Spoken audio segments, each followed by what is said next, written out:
Hey everyone, welcome to my cozy channel. I'm Gloria, and I'm all about finding the simple joys in life and sharing my journey along the way. Today, I am going to be sharing my endometriosis journey and my unique experience with this chronic illness.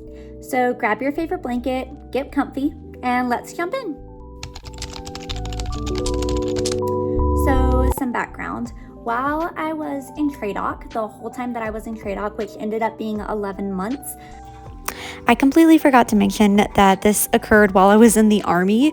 TRADOC refers to basically training in the military. I did not have my cycle at all. I was in TRADOC for 11 months because I had fractured my hips and my pelvic bone in BCT. And whenever you are deemed unsafe to continue by a medical provider, they pull you from basic combat training. They put you into the rehabilitation place there so that you can heal and then go back to basic training. And on any sort of birth control, I didn't take any sort of supplements or anything like that. I wasn't taking anything. I just did not have a cycle. Before I joined the Army, my cycles were very regular. I would have like some mild cramping, normal hormonal period stuff like that, but never any pain, never heavy bleeding, nothing like that. And I've never had a period where my cycle just stopped completely. After I got done with training and I arrived to my first duty station, after a couple of months, I don't know if my body just finally relaxed, but Aunt Flo was like, it's time to come now. It's time. That first period I got after being without it for so long was excruciating. I had never felt pain like that before with my monthly cycle.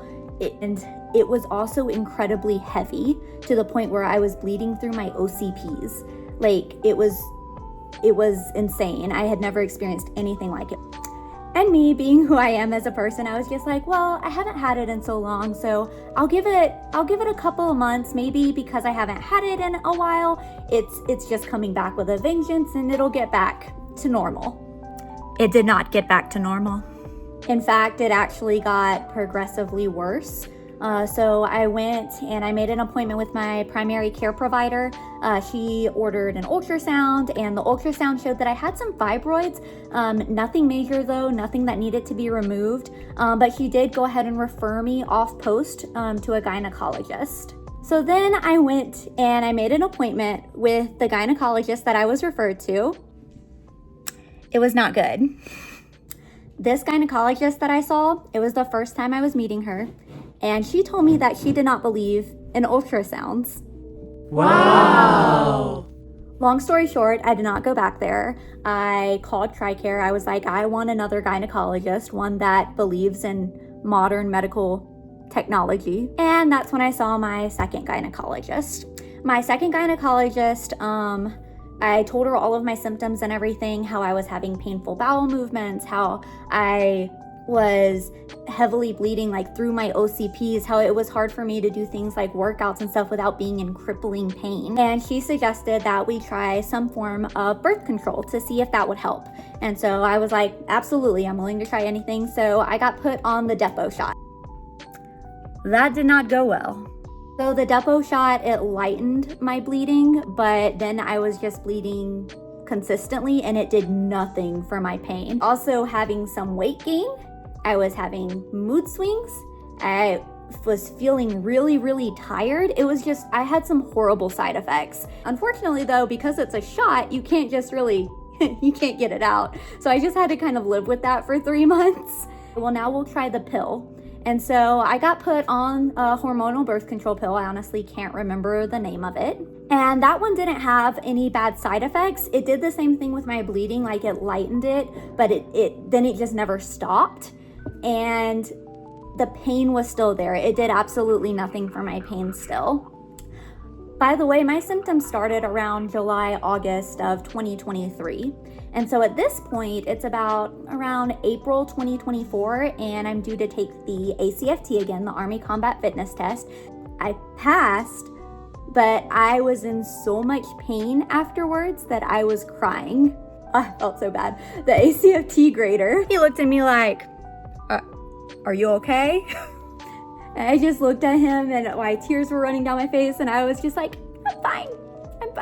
I knew that something was still wrong and that this was not normal, because remember, I had regular periods beforehand, so it's not something that I know, like with a lot of stories and everything that you hear, this happens from women as soon as they get their period. For me, I had a regular period with normal symptoms and everything, and then this just happened out of the blue. I went back to my gynecologist and I said, something's still not working. Something is still wrong with me. I'm still having really painful bowel movements. I'm still having trouble completing PT without being in debilitating pain. I'm having a lot of difficulties.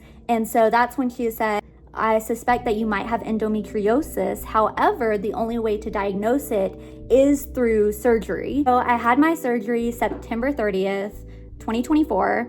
And the first thing I did when I woke up from my slumber with the anesthesia still coursing through my veins was I looked at the nurse and I was like, did they find anything? And she said yes, that they absolutely did. I got the report later on and it had all the images and everything, and that's when I found out that I had endometriosis lesions pretty much everywhere. I had it obviously outside of my uterus, on my pelvic walls. I also had it in my bowels, and I also had it even in the scar tissue. I had an appendectomy in 2020 before I joined the military. It was even found there in my scar tissue from my appendectomy. And if you look it up, that's not very common. So let me just emphasize that during this whole time, my unit, my command, they were very understanding, very supportive. They made sure that I had the resources that I needed, because one of the things that I really struggled with is I had this overwhelming feeling of guilt that I held myself to a certain standard and I was not meeting that standard. And so I was really beating myself up. Had a lot of trouble, because when you go from having your fitness goals and having your army goals and everything to basically not being able to do much because you are in so much pain, it's kind of demoralizing in a bit. And I had a couple of times where I broke down, like literally broke down and cried because I couldn't do what I used to be able to do. And I didn't know what was wrong. Like I was gonna have a surgery planned and everything like that, but what if they didn't find anything? Was I being too dramatic? Did I just get used to not having a period and maybe this was normal? And I don't know. It was just like a lot of thoughts just going through my head over and over again. And it was hard. Like just knowing that I wasn't being over dramatic. It wasn't just all in my head. It was kind of a bittersweet moment. That's kind of what I tell people, because there is no cure, okay? Like you can try to get the lesions removed and stuff, but they can grow back, they can come back. And so there is no definite cure. You can try to treat the symptoms and try to minimize your pain that way. So that was kind of the bitter part. But the sweet part was that, I mean, I had an answer at least. I wasn't crazy basically. So also, big shout out to my dad and to my husband. They were amazing. My dad flew all the way out here to cook some meals, take care of me while I was in recovery, especially when my husband had to go back to work. I don't know what I would have done. I would have been like a limp noodle. So after I got my surgery, I was told that she tried to use ablation on as many of the lesions as she could. I know that they didn't touch the ones that were on my bowels at all. And so I was still obviously having the extreme painful bowel movements.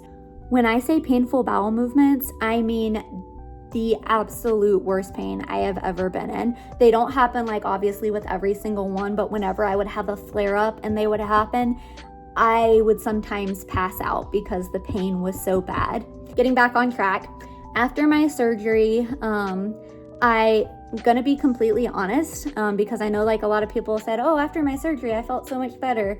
Unfortunately for me, I did not. I felt kind of the same. And I told my gynecologist about it, and she said that sometimes that happens. Sometimes the surgery just, it doesn't work. And so she suggested that I get an IUD placed in.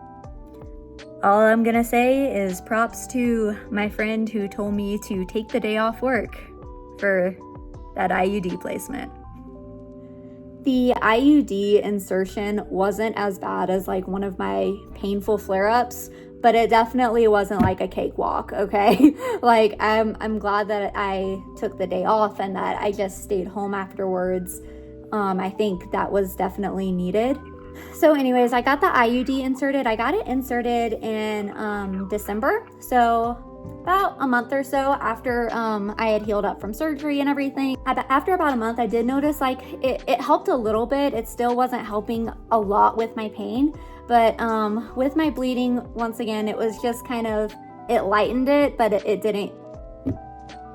Like, I'm still bleeding right now, to give you an idea. Like, I go into the doctor's office and they say, oh, when was the first day of your last menstrual cycle? And I'm like, December. Having those painful flare-up days. I was on temporary profile during this time. I started being on temporary profile in around August of 2024 because, like I said before, my command was really, really good, to the point where I actually when I went to my primary care provider, she said, oh, your command is like they're letting you telework on your bad flare-up days and everything. And I said, yeah, because I still got my work done. Okay. So she said, well, let's go ahead and put that into a profile for you just in case. At the end of January, I had a follow-up with my primary care provider, and that's when the medical discharge conversation got brought up. So I got referred to the Medboard around the end of January, and I remember going to the VA appointment. I remember my VA doctor, she said, don't be surprised if your process goes faster than most. Because, you read about how sometimes it takes 6 months to a year, longer. So that's what I was kind of prepping myself for. But she said, don't be surprised if your process goes by fast, because unlike things like just feeling pain and stuff like that, she explained it way better than I'm doing right now. But she said there's basically like photographic evidence, like they have pictures of my insides, and she said that she saw them and it's pretty bad. They can see it, it's there's pictures, it's bad. She said, so my process would be pretty fast. I was referred in January, and my medical retirement date is set for May. So what does that mean for me in the future? So I'm still going to go to my gynecologist for treatment. I'm getting pelvic floor injections. I haven't seen much improvement with that yet, so I'm hoping though if I continue to get them that I will see some improvement. Oh, alibi. I did try pelvic floor therapy too. It was actually not something that was necessarily recommended to me by a doctor. I actually asked myself, I myself asked my primary care provider if I could have a referral to a pelvic floor therapist just to see if it would help. And she would do internal massages, which I am not going to go into detail about. You can gather from the name internal massage what that means. Those sessions would help for maybe about 30 minutes, and then my pain would come back. And she would always say, wow, your pelvic floor muscles are really, really tight. So it wasn't long lasting necessarily. Like I would do the child's pose with the deep breathing, and the child's pose with the deep breathing was probably the most helpful out of everything I gained from that. But other than that, it really didn't help much as far as my pain levels went. So moving forward, I've already got a civilian job lined up, and it's great because it has a hybrid work environment. And so I'll be able to work from home around 3 days a week, and then 2 days a week I go in the office. I just sent an email asking for reasonable accommodations. If you have endometriosis and you are really struggling at work, ask who you can talk to regarding reasonable accommodations, because a lot of the times the employer will work with you, and they'll try to find some sort of middle ground that you can work on together, so that you're not constantly worrying about your pain, your flare-ups, how it's going to affect your work. There are steps that you can take, and hopefully you have a great employer and everything, that the employer will work with you to make those accommodations. This chapter of my life is closing, but even though this one is closing, another one is opening, and I'm excited to see where my future lies. Even though I do have a chronic illness that does cause a lot of pain, I'm definitely not gonna let it get me down. I'm gonna stay positive, look for ways that I can work around it, not let it work me, basically.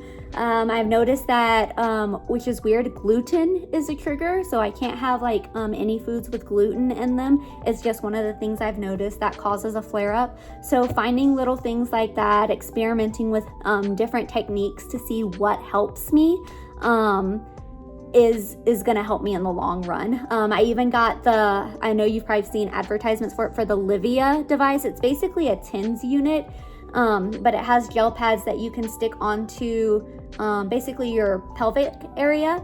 And I found that really helps me too. The only problem, and this is something I found out recently, if you wear the gel pads for too long, at least for me, it causes some skin irritation. And so I can't wear them for a period of time after that. So if I'm having a flare-up that's going on for multiple days, I can't necessarily rely on that. can rely on it for one day, but then the next day my skin is going to be too red and irritated and itchy to handle it for that next day.